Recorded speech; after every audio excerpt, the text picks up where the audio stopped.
নারী 5 ওয়াক্তের নামাজ আদায় করবে, যেই নারী রমজান মাসের সিয়াম পালন করবে, তারপরে যেই নারী স্বামীর খিদমত করবে, নিজের ইজ্জতের হেফাজত করবে, সেই নারী ইচ্ছা মতো জান্নাতে যাবে। যেই দরজা দিয়ে ইচ্ছা সে জান্নাতে চলে যাবে। হাদিস, দ্বিতীয় হাদিস কোনো বর্ণনা হয়নি যে কোনো পুরুষ যদি 5 ওয়াক্তের নামাজ আদায় করে, কোনো পুরুষ যদি রমজান মাসের সিয়াম পালন করে, কোনো পুরুষ যদি নিজের ইজ্জতের হেফাজত করে, কোনো পুরুষ যদি স্ত্রীর খিদমত করে, তাহলে সেই পুরুষটা জান্নাতে যাবে, এরকম হাদিস নাই। কিন্তু মা বোনদের ক্ষেত্রে বলা হয়েছে, মা বোনরা যদি এই 4টি কাজ করে তাহলে তারা জান্নাতে যাবে। নবী বলছেন, যেই নারী পাঞ্জিগানা নামাজও পড়িবে আর রমজানেরও রোজা কভু নাহি ছাড়িবে, যেই নারী ইজ্জতেরও রাখিবে খেয়াল, স্বামীর সেবা করে যাবে বাঁচে যতকাল, সেই নারীর জন্য আল্লাহ জান্নাত খুলে রবে, যেই দরজা দিয়ে ইচ্ছা জান্নাতে চলে যাবে। নারে তাকবীর। তো রাসূল বলছেন, ওরে দুনিয়ার মহিলারা, তোমরা জেনে নাও, খবরদার কোনোদিন স্বামীকে দুঃখ দিবে না, কোনোদিন বেহাইয়া হয়ে বাড়াবে না, আর বেনামাজি হয়ে যেও না। রমজান মাস যখন আসবে, রমজান মাসের সিয়াম পালন করবে। অতএব নারীদেরকে এই কাজ, 4খানা কাজ করতে হবে। তারপরে রাসূল করিম সাল্লাল্লাহু আলাইহি ওয়াসাল্লাম আরো বলছেন কি, মান আলা জারিয়াতাইনে ফাআদ্দাবাহুন্না। রাসূল বলছেন, কোনো মানুষ যদি 2টি কন্যা সন্তানকে লালন পালন করে, কোনো মা যদি 2টি কন্যা সন্তানকে লালন পালন করে, তাদেরকে শিষ্টাচার দেয়, তাদেরকে শিক্ষা দিয়ে দেয়, এবং তখন তারা বড় হবে, যখন বড় হয়ে যাবে, পর্যাপ্ত যখন বয়স হয়ে যাবে, তখন তাদেরকে ভালো দেখে একটা বিয়ে দিয়ে দিতে হবে। তো রাসূল বলছেন, যদি এরকম কাজ কোনো মানুষ করতে পারে তাহলে সেই মানুষটা জান্নাতে যাবে। কি, মাত্র 2টা কন্যা সন্তানকে যদি কেউ লালন পালন করতে পারে তাহলে সেই লোকটা জান্নাতে যাবে। শুধু তাই নয়, প্রিয় মুসলিম সমাজ, নারীদের আমার অনেক মর্যাদা রয়েছে ইসলামে। অতএব আমরা নারীদেরকে মর্যাদা দিচ্ছি না। আমরা এখন নারীদের প্রতি কেমন অত্যাচার করছি। জাহেলি যুগে নারীদেরকে ছোটতেই মাটিতে গেড়ে দেওয়া হতো। কেমন ভাবে? কোনো নারী যদি পয়দা হতো তাহলে গ্রামের মানুষ যত থাকতো সবাই বলতো, ছি ছি ছি, শরম নাই, মেয়ে পয়দা করেছিস, শরম নেই, মেয়ে সন্তান জন্ম দিয়েছিস। এভাবে তাদেরকে লাঞ্ছনা করত, ঘৃণা করত। আল্লাহ রাব্বুল আলামিন কোরআন মাজিদের মধ্যে বলছেন কি, ওয়া ইদা বুশিরা আহাদুহুম বিল উনসা যাল্লা ওয়াজহুহু মুসওয়াদ্দান ওয়া হুয়া কাযিম। এই দুনিয়ার মানুষরা, তোমরা জেনে নাও, এমন একটা যুগ ছিল, এমন একটা সময় ছিল, যেই সময়ের মানুষেরা, যেই যুগের মানুষেরা, যেই কালের মানুষেরা যদি কোনো কন্যা সন্তান জন্ম দিত তাহলে তাদের মুখখানা কালো হয়ে যেত, মুখ কালো হয়ে যেত। হায় আল্লাহ, আমার বাড়িতে কন্যা সন্তান এসছে, আমার বাড়িতে মেয়ে এসছে, যার কারণে মুখমণ্ডল কালো হয়ে যেত, একবারে চিন্তায় চিন্তিত হয়ে যেতেন। কেন? এই জন্যে যখন গ্রামের মানুষরা শুনবে যে এই লোকটার বাড়িতে মেয়ে পয়দা হয়েছে, তারা 12 রকম কথা বলবে। এই যে দেখো হিজড়া আসছে, মেয়ে পয়দা দিয়েছে, এই যে দেখো লোকটা মেয়ে পয়দা করেছে।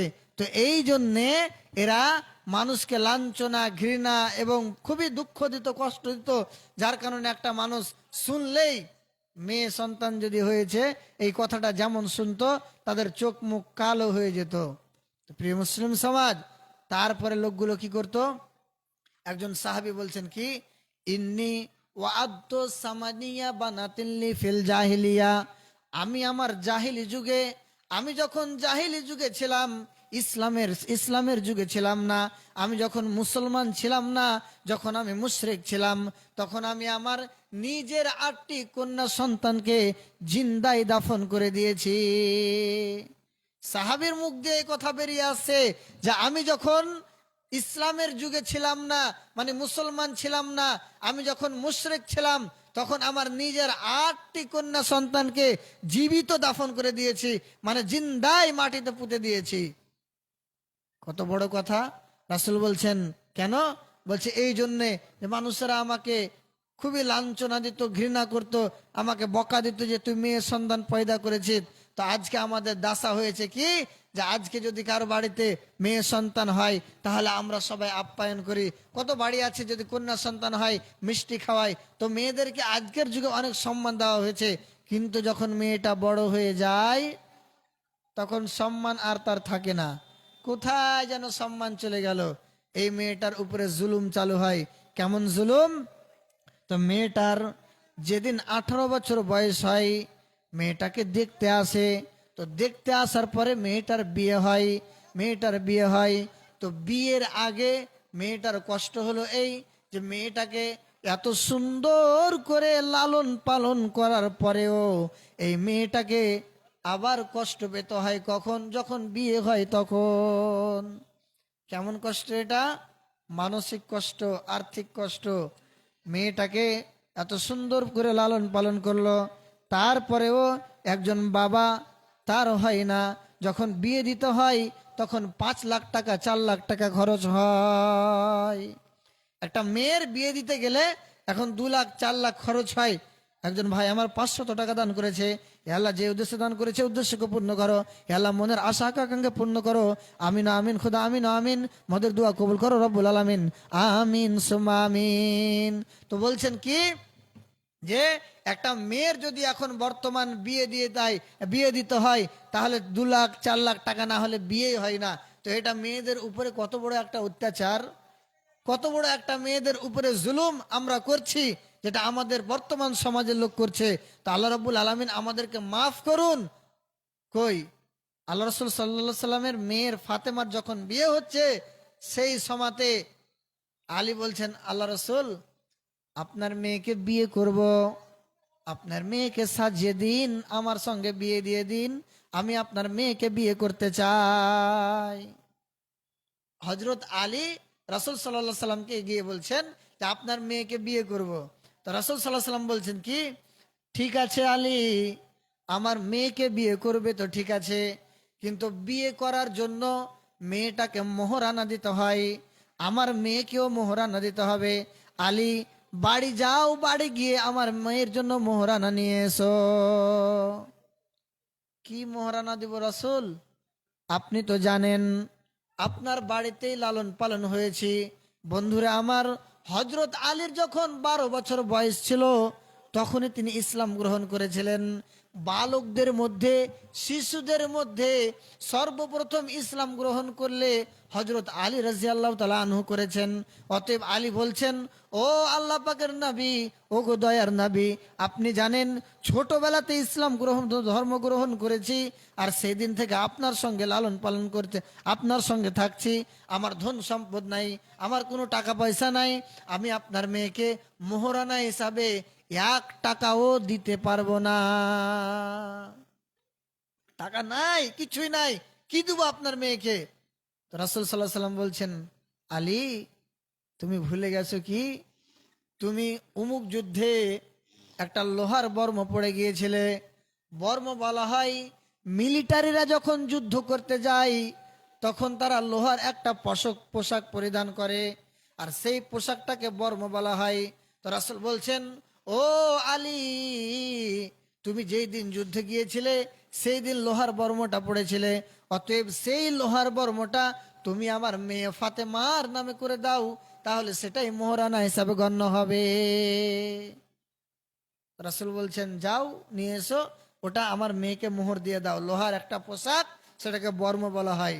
তো ভাইজান, আপনাদের কাছে প্রশ্ন হলো এই, সেই সময় কি আলী বলেছিলেন আল্লাহ রাসূল আপনি আমাকে একটা জামাও দিলেন না, আপনি আমাকে একটা পোশাকও দিলেন না, আপনি আমাকে একটা লুঙ্গিও দিলেন না, একটা ঘড়িও দিলেন না, তা আপনার মেয়েকে কি হিসাবে মোহরানা দিব?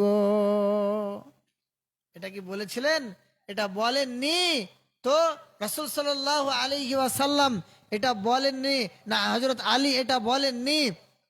তারপরেও বর্তমান যুগে বিয়ে হচ্ছে কেমন, একটাও সুন্নাত নাই, সবগুলো সুন্নাতের খেলাফ। প্রথমে টাকা তারপরে বিয়ে হয় না? অনেক দেখতে পাই আমরা। কসম আল্লাহর বলছি, এই পণ নিয়ে বিবাহ করা শেরশাবাদিয়া সমাজে ছিল না। এগুলো ছিল কাদের মধ্যে? না, এগুলো ছিল বাঙালদের মধ্যে। আর বাঙালদের বসবাস বেশি হিন্দুদের সাথে। তখন তারা এগুলো দেখে দেখে দেখে দেখে শিখে আজকে শেরশাবাদিয়া, আজকে আমরা এই সময় এই কাজগুলো করছি।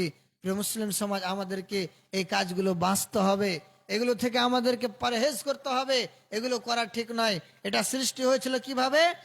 কোন একটা মানুষ তার জামাইকে সম্মানের ক্ষেত্রে, সম্মানার্থে বলেছিল, আরে হিন্দুরা ওদের জামাইকে পালকিতে করে নিয়ে যাচ্ছে, সম্মান করছে। ওরা ওদের জামাইকে একটা সুন্দর জামা দিচ্ছে, পাঞ্জাবি দিচ্ছে, একটা লুঙ্গি দিচ্ছে, প্যান্ট দিচ্ছে, পায়জামা দিচ্ছে, তারপরে একটা বড় টুপি দিচ্ছে, আর পরিয়ে একটা পালকিতে বসাচ্ছে, ঘাড়ে করে নিয়ে যাচ্ছে, কত সুন্দর করে সম্মান করে নিয়ে যাচ্ছে। আমরা আমাদের জামাইকে এই কাজটুকু করতে পারি না, এই সম্মানটুকু দিতে পারি না। জামাইকে কিছু দেওয়া দরকার। বুজুর্গান ব্যক্তি, খুব সম্মানীয় ব্যক্তি বলছেন যে জামাইকে কিছু দেওয়া দরকার। তো চালু হলো কি, জামাইকে কি দেবা? হে, একটা জামা দিয়ে দাও, একটা প্যান্ট দিয়ে দাও, তাহলে জামাই খুশি হয়ে যাবে, বেটিটাকে সুখে রাখবে, বেটিটাকে কোনোদিন খোঁচা দিবে না। তো একটা জামাইকে প্যান্ট দিয়ে দেওয়া হলো, একটা ফুল প্যান্ট দিলেন, একটা পায়জামা দিলেন, জামা দিয়ে দিলেন, একটা গামছা দিলেন, একটা ঘড়ি দিলেন। এরপর যখন পড়োশের বাড়িতে বিয়ে চালু হলো, তখন বলছে ওরা ওদের জামাইকে জামা দিয়েছিল, প্যান্ট দিয়েছিল, টুপি দিয়েছিল, ঘড়ি দিয়েছিল, আমরাও আমাদের জামাইকে ওদের থেকে দামি পোশাক দিব। তারপরে যখন পড়োশের বিয়ে চালু হয়, তখন বলছে ওরা ওদের জামাইকে ঘড়ি দিয়েছিল, প্যান্ট জামা দিয়েছিল, আমরা আমাদের জামাইকে একটা সাইকেলও দিব। তারপরে যখন আবার অন্য পড়োশির বাড়িতে বিয়ে হয়, বলছে ওরা ছোট ঘরের মানুষ, তারপরে যদি ঘড়ি দিতে পারে, তারপরে যদি প্যান্ট শার্ট দিতে পারে, তাহলে আমরা কেন দিতে পারবো না? আমরা আমাদের জামাইকে একটা সাইকেল দিব। তো ভাইজান, এমন একটা যুগ ছিল যে যুগে বিয়েতে সাইকেল দেওয়া হতো। হতো কি হতো না বলেন? হতো। তো আস্তে আস্তে সেই যুগটা এলো কত দূর পর্যন্ত? কসম আল্লাহর বলছি, আজকে যদি একটা বিয়েতে মোটর সাইকেল না হয়, টোটো গাড়ি না হয়, 50,000 টাকা না হয়, 1 লাখ টাকা না হয়, তাহলে একটা মেয়ের বিয়ে হয় না। এটা মেয়েদের উপরে কত বড় একটা আযাব। একটা মেয়েকে ছোট থেকে লালন পালন করছেন, যেই ছোট থেকে লালন পালন করার জন্য রাসূল বলছেন যে এই লোকটা যদি একটা মেয়েকে, দুটা মেয়েকে লালন পালন করে বিয়ে দিয়ে দেয়, সুন্দর বাড়ি দেখে, ভালো ছেলে দেখে, তাহলে সেই লোকটা জান্নাতে যাবে। কিন্তু জান্নাতটা তো এমনি এত কষ্ট করতে হচ্ছে। মেয়েটা যখন বড় হচ্ছে 2 লাখ টাকা 3 লাখ টাকা লাগছে। কসম আল্লাহর বলছি, একটাও বিয়ে হয় না যদি টাকা না দেয়, আর মোটর সাইকেল না দেয়, আর টোটো গাড়ি না দেয়। কত লোক আছে যারা নিজের জামাইকে বিয়ে দেওয়ার জন্য ফরচুনার গাড়ি আর বোলেরো আর স্করপিও দেয়। তো এগুলো কি জাতা ব্যাপার? অনেক মানুষ আছে, কয়েকটা ইল্লা মাশাল্লাহ হয়ে যায় বিনা টাকাতে, বিনা পয়সাতে, কিন্তু শতকরা 98টাই বিয়ে আমাদের সমাজে হারামি পন্থায় হয় এবং হারামি কাজ করে। অতএব আমাদেরকে এগুলো থেকে বেঁচে থাকতে হবে। কবি বলছেন কি, আদেশ করিলেন আল্লাহ পবিত্র কোরআনে, আদেশ করিলেন আল্লাহ পবিত্র কোরআনে, আর বিবাহ করিতে যত আদম সন্তানের। কোরআনে আদেশ আল্লাহ যদি না করিত, কোরআনে আদেশ আল্লাহ যদি না করিত, আদমের বংশ সব ধ্বংস হয়ে যেত। কিন্তু হাই বর্তমানে হতেছে এমন, কিন্তু হাই বর্তমানে হতেছে এমন, বেটার বিয়েতে বেটার বাপ নিচ্ছে কত পণ। কেহ সোনা দানা নিচ্ছে, কেহ টাকা কড়ি, জমি জামা নিচ্ছে, কেহ কেহ নিচ্ছে বাড়ি। চাকরির বদলে কতজন করে বিয়ে, কতজন বিয়ে করে কন্ট্রাক্টারি নিয়ে। আবার কত বাপজি বলে নেব না কোপন, বেটি জামাই সাজিয়ে দাও বিহাই আপন। আরো কত বেটার বাপকে বলতে আমি শুনি, হারাম টাকা নেব না কো, দাও গো কিছু জমি। কত সুন্দর কথা। বলছে টাকা পয়সা তো সব নিতে মানা করছে, তো লক করে 1 বিঘা জমি দিয়ে দিও, কেউ শুনতে পাবে না, দেখতে পাবে না। এই জন্য কবি বলছেন কি, আরো কত বেটার বাপকে বলতে আমি শুনি, হারাম টাকা নেব না কো, দাও গো কিছু জমি। টাকার বেলায় সাধু সাজে, জমির বেলায় চোর। টাকার বেলায় সাধু সাজে, জমির বেলায় চোর। বর্তমানে বেটার বাপ এমনি হারামখোর। বর্তমানে বেটার বাপ এমনি হারামখোর। চোর লোকে চুরি করে অন্ধকার হলে, চোর লোকে চুরি করে অন্ধকার হলে, বেটার বাপ করে চুরি দিনের উজ্জ্বলে। হায় রে বেটার বাপ তুমি, দিনে বিবাহ হয়, 1টার দিকে বিবাহ পড়াচ্ছে, সেই সময় লেনদেনের ব্যাপার। এই জন্য কবি বলছেন কি, চোর লোকে চুরি করে অন্ধকার হলে, বেটার বাপ করে চুরি দিনের উজ্জ্বলে। হায় রে বেটার বাপ তুমি এমনি লোভী হলে, হায় রে বেটার বাপ তুমি এমনি লোভী হলে, পশুর মতো বিক্রি করো তোমার সোনার ছেলে। বিলাসপুরের হাটে শুনি বিক্রি হয় পাঁঠা, বিলাসপুরের হাটে শুনি বিক্রি হয় পাঁঠা। পাঁঠার মতো বিক্রি করে বাপ নিজের বেটা। তাই বলি ওগো যুবক হয়নি যাদের বিয়ে, তাই বলি ওগো যুবক হয়নি যাদের বিয়ে, শপথ করো করব বিয়ে পণটা নাহি নিয়ে। নারে তাকবীর। কই আওয়াজ আসে না। তো ভাইজানরা আমরা যারা দাঁড়িয়ে আছেন একটু বসে যান, আর 2-4 মিনিট আমি থাকবো, ওটা এখান থেকে চলে যাব। একটু ভালো করে আপনাকে কথা বলছি। তো কবি সুন্দর করে বুঝিয়ে দিলেন আমাদের সমাজের কথাগুলো। যাক, এখন বর্তমানে যে কোনো হারে পণ নিতেই হবে বেটার বাপকে। হয় জমি দাও, না হলে টাকা দাও, না হলে কিছু সোনা কাঠা দাও, আর না হলে কিছু মেয়েরা, মা বোনদের উদ্দেশ্যে বলছি, আপনারা একটু আগিয়ে বসবেন, জায়গা অল্প করা হয়েছে। তো মাশাআল্লাহ আপনারা অনেকজন এসছেন জালসাকে ভালোবেসে, এবং আল্লাহ রব্বুল আলমিনের দিনের স্বার্থে। তো যাই হোক, আপনারা একটু আমার কথাটা মানবেন, রাখবেন, অবশ্যই এগিয়ে এগিয়ে বসবেন, আর যাতে বলতে না হয়। তো যাই হোক, কবি খুব সুন্দরভাবে বুঝিয়ে দিলেন যে একটা বিয়েতে কিভাবে হারামি লেনদেন চলছে। তো যাই হোক, আমরা সবাই চেষ্টা করব যাতে এই পণ প্রথা না নিই। কেননা আপনাকে আমি বলতে পারি, পণের দায়ে কত মেয়ে মরে গেছে আপনি জানেন না। পণের দায়ে কত মেয়েকে বাড়ি থেকে হাঁকিয়ে দেওয়া হয়, ঘাড় ধাক্কা দিতে দিতে দিতে। এমনকি আমার চোখে পড়েছে এমন একটা মহিলাকে বাড়ি থেকে চুলের ঝুঁটি ধরে মারতে মারতে শ্বশুর বাপের বাড়ি পাঠিয়েছে। কেন? তোর বাপ 1 লাখ টাকা দিব বলেছিল, 50,000 টাকা এখনো দেয়নি, নিয়ে আয়, তারপরে দেখছি, তার আগে বাড়ি ঢুকতে পাবি না। শাশুড়ির কত অপমান, শ্বশুরের কত অপমান। তো এগুলো সব হারামি কাজ যেগুলো মেয়েদের উপরে আমরা করছি, আর এগুলো সব অত্যাচার যেগুলো মেয়েদের উপরে করছি। অতএব এগুলো থেকে বেঁচে থাকতে হবে। কবি একটা খুব সুন্দর করে আরেকটা ঘটনা উল্লেখ করেছেন কি, হাকিমপুরের হাকিম সাহেব ছিলেন বেটার বাপ, ফরিদপুরের ফরিদা বউ হবে তাহার আজ। লোকের মাঝে কথা হলো 20,000 টাকা।